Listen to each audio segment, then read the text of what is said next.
Day 3, this verse about grace will shift your entire perspective. Certainly. Here are Bible verses for the title. This verse about grace will shift your entire perspective. 2 Corinthians 12, verse 9. And he said to me, "My grace is sufficient for you, for my strength is made perfect in weakness. Therefore most gladly I will rather boast in my infirmities, that the power of Christ may rest upon me." Ephesians 2, verses 4 to 5. But God, who is rich in mercy, because of his great love with which he loved us, even when we were dead in trespasses, made us alive together with Christ. By grace you have been saved. Romans 3, verses 23 to 24.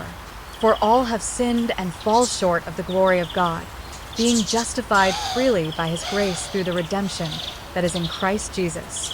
Titus 2, verses 11 to 12. For the grace of God that brings salvation has appeared to all men, teaching us that, denying ungodliness and worldly lusts, we should live soberly, righteously, and godly in the present age. Romans 11, verses 5 to 6. Even so then, at this present time there is a remnant according to the election of grace. And if by grace, then it is no longer of works. Otherwise grace is no longer grace. Galatians 2, verses 20 to 21. I have been crucified with Christ. It is no longer I who live, but Christ lives in me. And the life which I now live in the flesh I live by faith in the Son of God, who loved me and gave himself for me. I do not set aside the grace of God, for if righteousness comes through the law, then Christ died in vain.